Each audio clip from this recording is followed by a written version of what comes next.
ba napapahiya ako? Tumayo Bakit? ka. Tumayo ka. Pinapahiya mo ko dito. Tumayo ka. Hindi ko ba natutuwa? Hindi mo ba na-appreciate, babe? Babe, Ay, babe. Basta. Mukhang pagod ka. oo, maraming ginawa eh. Invite sana ito magkape. Saan naman? Sa dating gawin sa Ilocano Brewers Club. Ayun na naman. Sige na, hindi ka na, babe.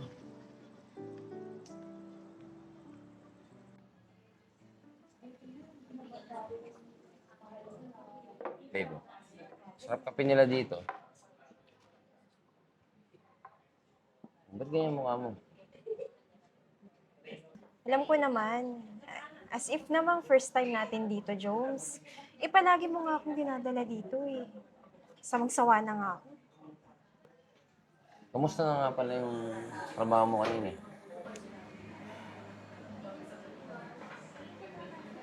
Okay lang. Ikaw, kailan ka magpo-promote? Ayun nga eh. Medyo malabo eh. Nagkakagulo sa opisina ngayon.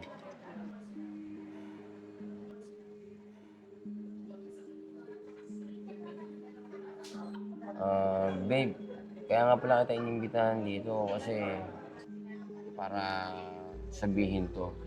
Kasi 7 taon na rin naman tayong magkasama. Loyal naman ako sa'yo at faithful. Ni minsan di kita binigyan ng sakit sa ulo. Kaya dahil dyan, gusto ko sana mag-propose sa'yo. At babe, ikaw lang minahal ko. Higit sa buhay ko. Sana tanggapin mo itong proposal ko sa'yo. Jones, tumayo. Tumayo ka, napapahiya ako. Tumayo Bakit? ka. Tumayo ka. Pinapahiya mo ko dito. Tumayo ka. Hindi ko ba natutuwa? Hindi mo ba na-appreciate, babe? Babe, hindi mo naiintindihan. Hindi pa ba obvious? Ayokong magpakasal sa'yo. Ayokong maging malabo yung future ko. Ayokong maging kahit isang tuka. Kaya mo sa susunod, pagsusumikapan kung makapunta tayo sa magandang lugar para pag-propose ko sa'yo ulit, tanggapin mo na to. Joms, hindi na kailangan. Ayoko na. Joms, ayoko na. Makikipaghiwalay na ako sa'yo. Ayoko na. Babe, please. Hindi na. Hindi mo nga ako ma-importan eh. Sa tingin mo, ganito yung gusto ko? Dito ka magpo-propose? Hindi mo man lang in-importan yung lugar? Special moment to, Joms.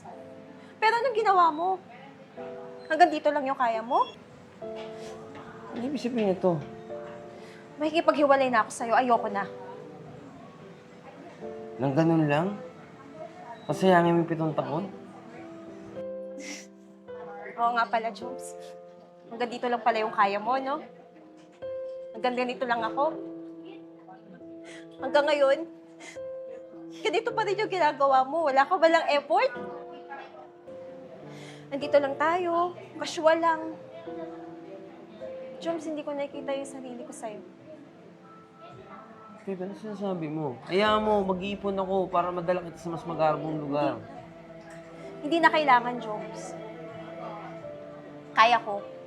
At alam ko, may mas hihigit pa sa'yo na kaya akong importan. Babe, Sa'yo din yung siksik mo.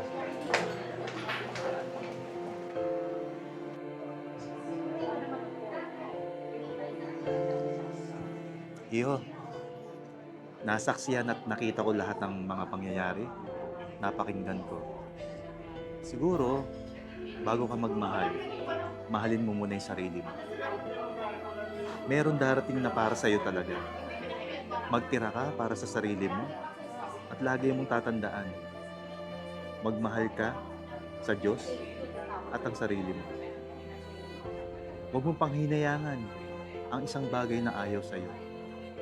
Lahat ng pagkakataon ay darating din. Yan ang may papayo ko sa'yo.